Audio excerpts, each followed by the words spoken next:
Selamat pagi pemirsa, Anda menyaksikan Headline News pukul 8 waktu Indonesia Barat. Saya Rike Karolin.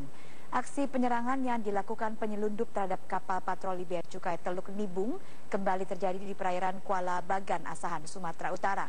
5 petugas Bea Cukai terluka akibat penyerangan.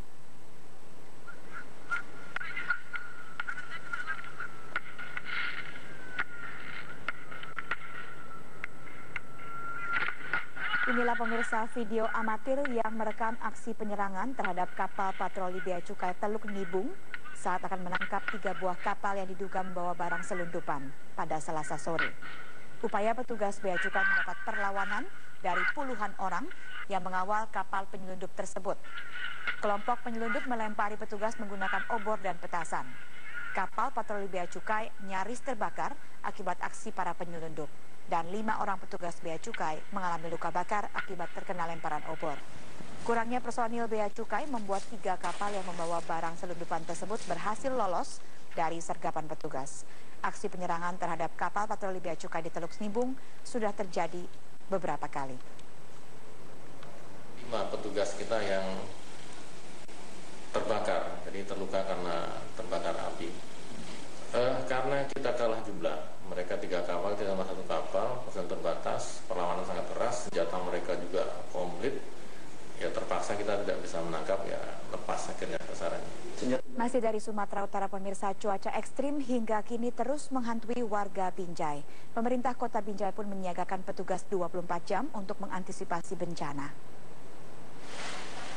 Hujan dengan intensitas sangat deras terjadi merata di seluruh wilayah di Kota Binjai. Cuaca ekstrim cukup mengganggu aktivitas warga setiap harinya. Terlebih lagi, setiap hujan turun selalu disertai dengan angin kencang dan kilatan petir. Bahkan beberapa hari lalu, cuaca ekstrim sempat merusak puluhan rumah warga dan menumbangkan sejumlah pohon. Wali Kota Binjai meminta warga untuk waspada akan terjadinya banjir dan munculnya angin puting beliung. Untuk itu, Pemkot Binjai telah menyiagakan petugas BPBD selama 24 jam untuk mengantisipasi terjadinya bencana. Petugas 24 jam BPBD kita untuk melakukan tindakan, dan saya juga sudah perintahkan kepada camat dan lurah untuk tetap waspada dan untuk melakukan deteksi dini dan mengambil tindakan secepatnya untuk membantu masyarakat apabila terjadi bencana. Kita ke Jawa Barat pemirsa, Satreskrim Polres Cilegon menggerebek sebuah hunian kos tempat penyimpanan minuman keras oplosan di Kampung Kadipaten Cibeber, Cilegon, Banten. Dari tempat ini terungkap masih beredarnya sejumlah minuman keras di masyarakat pada bulan Ramadan. Dari penggerebekan, polisi berhasil menyita ratusan miras oplosan yang masih dijual bebas meski telah memasuki bulan puasa. 3 pelaku yang diduga pengedar dan pengoplos miras mengaku baru 2 bulan menjual miras oplosan seharga Rp100.000 per botol. Penggerebekan dilakukan setelah polisi mendapatkan laporan dari masyarakat yang resah dengan masih beredarnya minuman keras di bulan Ramadan. Untuk mempertanggungjawabkan perbuatannya, 3 pelaku dibawa ke Mapores Cilegon untuk pemeriksaan lebih lanjut. Polisi juga masih mengejar seorang pelaku yang diduga merupakan peracik atau pembuat utama miras oplosan. Kita menemukan barang bukti sekitar kurang lebih 100 untuk minuman oplosan seperti merek-merek luar seperti itu. Kemudian ada beberapa minuman yang memang di Banten ini tidak diperbolehkan. Ini barang bukti dengan tempat pengambilan tadi. Jadi kita akan proses. Demikian Headline News untuk saat ini pemirsa. Anda bisa terus mengikuti berita-berita kami melalui www.metrotvnews.com. Headline News berikutnya kami hadirkan 1 jam ke depan. Saya Rike Karolin, terima kasih. Sampai menyaksikan Headline News pukul 9 waktu Indonesia Barat, saya Iqbal Himawan. Pemirsa, pasca banjir yang melanda 3 wilayah Kabupaten Bandung, hari ini Badan Penanggulangan Bencana Daerah melakukan evakuasi ke sejumlah titik seperti di wilayah Bojongsoang, Kabupaten Bandung. Informasi selengkapnya akan disampaikan langsung oleh rekan kami Aftian Siswoyo dari Kabupaten Bandung. Aftian, bagaimana jalannya evakuasi warga di Bojongsoang dari pantauan Anda? Ya Iqbal, hingga saat ini proses evakuasi memang sudah selesai dilakukan.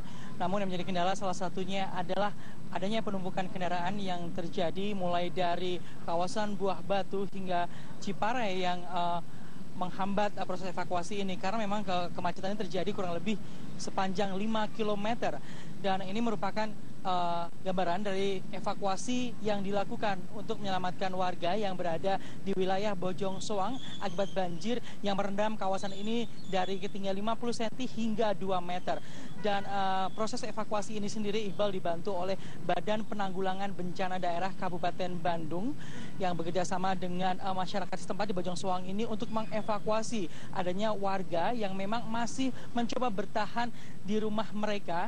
Namun di sini digunakan tambahan perahu karet untuk melakukan evakuasi karena memang ketinggian air yang ada di kawasan Bojong Soang yang merendam permukiman warga ini lebih dari 1 meter sehingga harus digunakan perahu karet.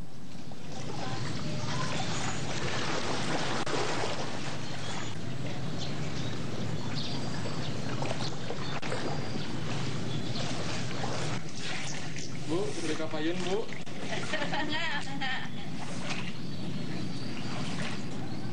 Namun di sini saat proses evakuasi dicoba dilakukan oleh Badan Penanggulangan Bencana Daerah Kabupaten Bandung, beberapa warga menolak untuk dievakuasi dan memilih untuk tetap bertahan ataupun tinggal di rumah mereka masing-masing untuk menjaga harta benda mereka.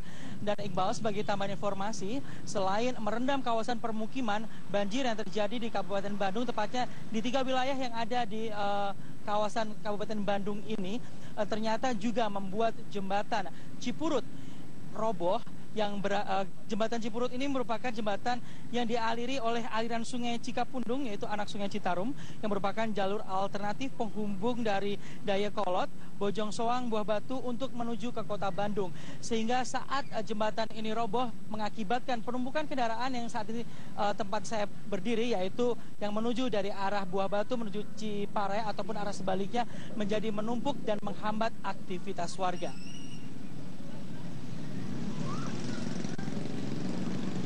Ya Iqbal, untuk sementara demikianlah informasi yang dapat kami sampaikan. Kembali ke Anda di studio. Pemirsa, untuk menyeimbangkan harga sejumlah bahan pangan yang harganya melonjak pada bulan Ramadan, pemerintah Kabupaten Bandung dan Pemkot Kediri menggelar operasi pasar di sejumlah pasar tradisional. Seperti inilah suasana operasi pasar yang digelar di pasar tradisional Bale Endah, Kabupaten Bandung, Jawa Barat.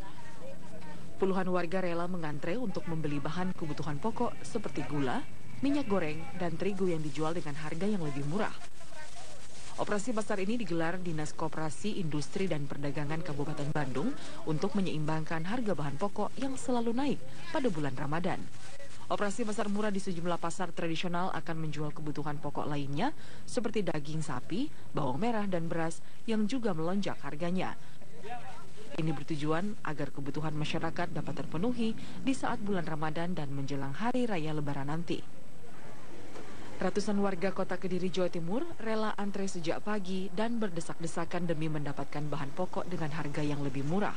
Petugas membatasi pembelian, untuk gula pasir hanya 2 kg, untuk beras 5 kg, minyak goreng hanya bisa dibeli 5 liter, dan tepung 1 kg setiap pembeli. Harga yang ditawarkan dalam operasi pasar ini lebih murah dengan harga di pasaran dengan selisih harga Rp3.000 hingga Rp5.000. Warga merasa terbantu dengan adanya operasi pasar ini, hanya saja warga berharap tidak ada pembatasan dalam pembelian.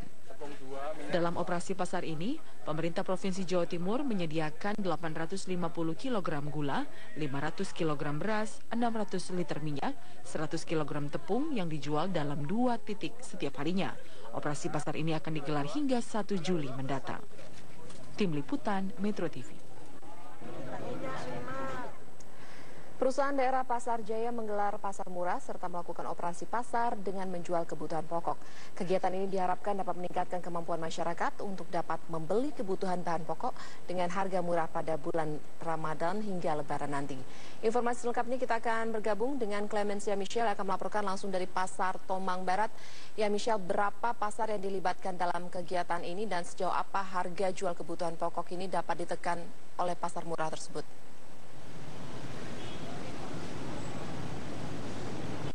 Alvita, PD Pasar Jaya melibatkan sebanyak 20 pasar untuk menjadi lokasi pasar murah. Dan salah satunya adalah Pasar Tomang Barat, Jakarta Barat, tempat saya berada saat ini. Di pasar-pasar murah ini tersedia 11 komoditas yang dijual dengan harga yang lebih murah daripada harga jual pada biasanya. Di mana kami memantau pada saat ini harga pasaran untuk harga daging masih mencapai Rp130.000, sementara ayam masih berada di harga Rp45.000.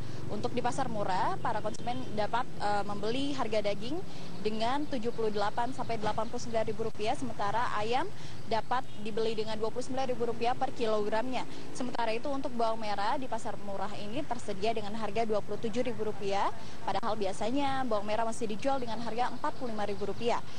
Dan untuk cabai merah di pasar murah ini tersedia dengan harga Rp20.000 per kilogramnya, dan di pasar biasanya masih dijual dengan harga Rp30 sampai Rp35.000.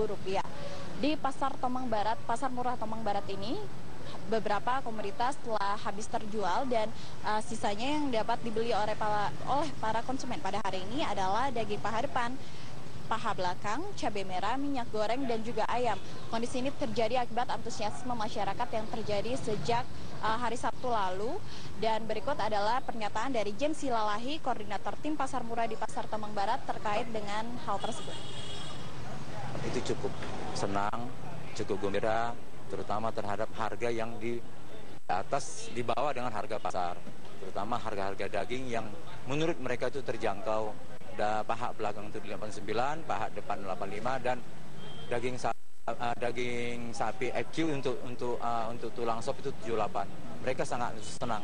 Malah stok barang yang disiapkan oleh kami itu sekitar jam 12 sudah pada habis. Pasar murah ini akan terus diadakan sampai 17 Juli 2016, dan selain menjadi bagian dari Festival Jakarta Great Sale, acara ini juga diadakan untuk menjamin kebutuhan masyarakat menjelang Lebaran nanti. Demikian laporan kami, kembali ke Anda di studio, Alvita. Ya baik, terima kasih untuk laporannya.